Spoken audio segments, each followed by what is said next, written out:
There is a certain unease in being the outsider, the uncertainty of unspoken rules, the quiet weight of eyes watching as you fumble through traditions you don't understand. A single misstep made in ignorance can turn an awkward mistake into something far more dangerous. Some believe this is what happened to Andrés Lujan when he attended a local festival in Espinosa, New Mexico, called La Quema del Maldito. Officially declared dead in 2016, his family was granted access to his failed travel blog. Buried within its archives, they found his final, unfinished post, a detailed account of the festival and the ritual at its heart. The origins of La Quema del Maldito are uncertain. Some believe it began with the region's indigenous peoples, while others claim its roots lie in Spanish colonial influence. Over time, Catholic symbolism merged with the older rites, shaping a ritual that feels both sacred and obscure, one that has been preserved for generations. But traditions are not kept alive without purpose. For Andrés, failing to follow them didn't leave him as just an outsider. He became part of the ritual. This is just one of many accounts on the verge of being forgotten, records buried in obscurity, waiting for seekers like you. Without those who care to remember, these stories would fade entirely. If you wish to help uncover what others ignore, consider liking this video so more seekers can find it. If you'd like to hear more lost accounts of urban legends, folklore, and unexplainable mysteries, please subscribe. New discoveries are released every other week. Andrés described the road into Espinosa as winding between mesas, unmarked, save for a weathered gas station at its entrance. He arrived in the afternoon, his van kicking up dust as he passed low adobe buildings and quiet alleyways. An older woman with silver-streaked hair checked him into a motel. Andrés explained he was a travel blogger covering the festival. She shrugged indifferently before sliding a key across the counter. The festival was not in town, but out in the scrublands, atop one of the mesas. The drive stretched longer than expected, the road narrowing to a winding dirt path. By the time he arrived, dusk had settled, the last sliver of sunlight clinging to the horizon in a faint, dying glow. The festival gathered tightly at the mesa's summit, lanterns swaying from wooden posts. At its center loomed a towering effigy, skeletal and wrapped in dried branches, its hollow eyes staring down as if waiting. Small stands clustered around it. Andrés approached, expecting food or souvenirs, but found wooden masks hanging from twine, blank-eyed and expressionless, painted in bold geometric patterns, earthy reds, blacks, deep ochres. They felt ancient, stylized, but depicted nothing he recognized. Beside the masks were piñon sticks bound into cross-like charms, edges sealed with hardened resin. A faint piñon scent lingered as villagers quietly collected masks and charms, holding them with reverence. As he watched, a woman pressed a mask into Andrés's hands, light, wooden, featureless, save for slanted eye holes. She followed it with one of the charms. He turned them over, nodding appreciatively. "Oh, nice, thanks," he said, flashing the woman a quick grin. The woman's mouth pressed into a thin line. "It is not for you." Adjusting the mask over his face, Andrés followed the crowd toward the center of the gathering, where the effigy loomed. Up close, it was more unsettling than he had realized. The structure was humanoid but exaggerated, its limbs too long, branching into extra joints that twisted at unnatural angles. Jagged horns jutted from its head. Its chest was hollow, an empty cavity framed by gnarled branches, forming a crude, skeletal cage that seemed to wait for something to fill it. Before the effigy stood a figure draped in black, his face hidden behind a pale wooden skull mask and a hooded veil. A black stole draped his shoulders, and firelight caught a flash of white at his throat, a priest's collar. One by one the villagers approached the priest, each holding out their charm. The priest murmured something low and rhythmic, making the sign of the cross before the villager stepped forward, placing their charm at the base of the effigy with quiet reverence. Andrés noted that after each villager, The priest shifted a long strand of prayer beads in his left hand, his fingers moving deliberately, as if counting. Imitating the villagers, Andrés approached and held out his charm. The priest paused, mask tilted slightly as if weighing Andrés. Then he began a low incantation, deep syllables shifting between long vowels and guttural sounds. Andrés stared at the ornate cross on the priest's mask, realizing the chant had ended only when the priest silently gestured him forward. Andrés turned the bound charm over in his hands as he approached the effigy, admiring its craftsmanship and pondering its unknown meaning. He watched the others place their charms with solemn precision, like offerings. Instead of setting his down, he slipped it quietly into his pocket, deciding it would make an interesting keepsake. Once all the villagers had placed their charms upon the effigy, the priest raised his arms, leading the crowd in another chant. As before, Andrés couldn't understand the words or recognize the language.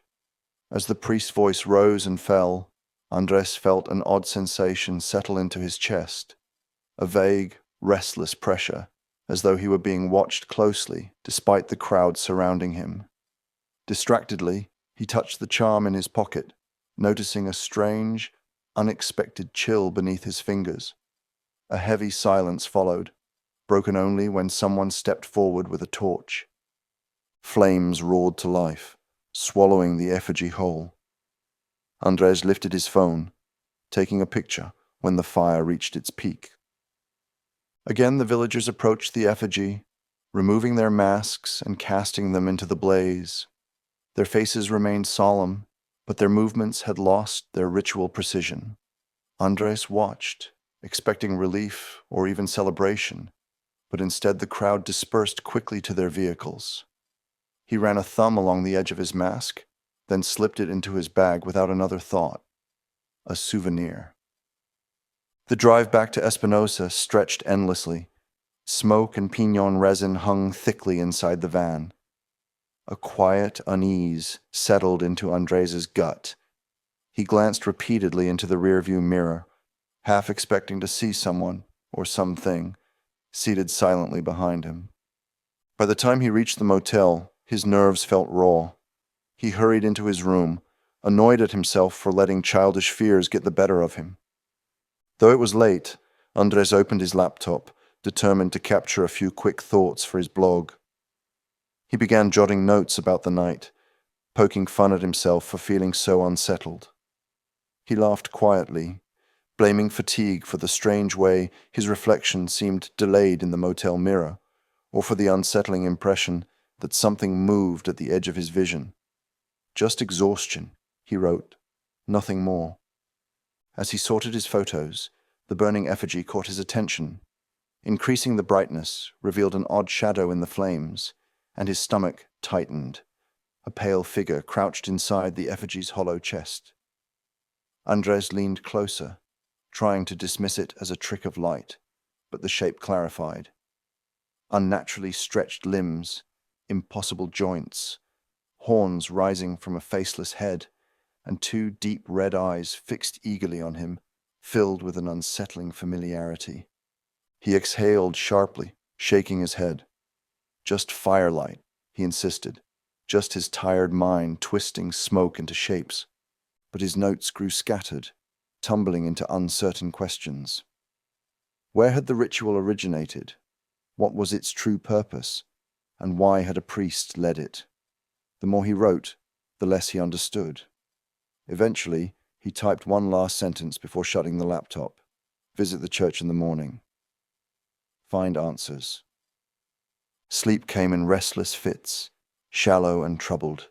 In his dreams, the figure returned, moving fluidly, always watching him, red eyes unblinking in the dark. Morning brought a stark contrast. The town had changed overnight. Espinosa was alive with celebration. A parade snaked through the streets. Children ran with candy-sticky hands, and vendors lined the sidewalks with fresh tortillas and roasted corn. The unease from the night before lingered, but in the brightness of the day, it felt distant, irrational. Andrés made his way to the church at the heart of town, its adobe walls thick with age. Inside, dimmed and tinted sunlight cast long shadows across strange murals, scenes of fire, figures bound in ritual, saints depicted alongside something more primal. His pulse quickened as he recognized, painted upon the walls, the shape of the creature from his dreams. He felt an uneasy kinship with the saints, their desperation to survive, their fear of the burning figure looming above them. Yet beneath that empathy, something else stirred quietly in his chest, a restless desire to stretch, to settle comfortably into a space unconcerned with anything it displaced. With a start, Andrés realized the chapel was not empty. The priest sat near the altar, his head bowed, his lips moving in quiet prayer. As Andrés stepped closer, he saw that the priest's fingers were moving steadily over a long strand of rosary beads in his left hand, the same as the night before. Andrés recognized the prayer from his childhood, back when Mass was still a part of his life. Kyrie eleison, Lord, have mercy. The priest's posture was heavy, slumped with exhaustion. He did not look surprised when he eventually turned to acknowledge Andrés, nor did he rise to greet him. Unsure of where to start, Andrés's initial questions to the priest were vague and open-ended, hoping the priest would fill in the blanks. But the priest was careful and vague with his answers. He spoke of traditions and duties older than the town itself. The effigy is a vessel, he finally admitted as Andrés continued to press. It is made for something that does not belong here, something that should never take form. It is lured into the vessel by the offerings and then burned, ensuring its exile for yet another year. It has always been done. It must always be done. Andrés felt an involuntary shudder at the priest's mention of offerings. Without thinking, he reached into his pocket and drew out the charm, made of piñon sticks. "You mean these?" he asked quietly, holding it out in his open palm. The priest's expression shifted, exhaustion giving way to something heavier, resignation.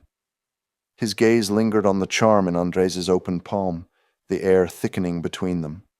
Slowly, the priest exhaled, rolling the rosary beads between his fingers. "There is a second part," he murmured. "It is rarely needed, but today—" He trailed off, his voice strained. "Come. It must be finished." A flicker of unease stirred in Andrés's chest, but he brushed it aside, mistaking the priest's hesitation for the burden of tradition. Nodding slowly, Andrés stood to follow, curiosity pulling him deeper into whatever awaited beyond the church walls. It remains unclear exactly when Andrés managed to update his notes, or what happened immediately afterward. His recovered draft post ends abruptly at this point. Weeks passed quietly before Andrés's friends realized he was missing. Authorities traced his last known location to Espinosa, but the townspeople could only shrug. They remembered the curious young man, his eager questions, and the way he'd followed the priest from the church. But after that morning, no one had seen him again. They assumed he'd simply moved on, as outsiders always did. Nearly a decade later, Andrés was officially declared dead, allowing investigators to obtain access to his previously unreleased blog drafts. Rumors resurfaced, whispers about rituals and sacrifices. Some speculated he'd wandered carelessly into the desert. Others believed he'd become an offering to something darker. Yet the truth remained buried beneath generations of silence, lost in fire and ash. Thank you for visiting Archive 19. In order for Archive 19 to continue unearthing the obscure and the forgotten, it needs the quiet support of curious patrons like you. If you'd like to see more recovered files, please like this video and subscribe. Your curiosity and your presence helps keep the archive alive.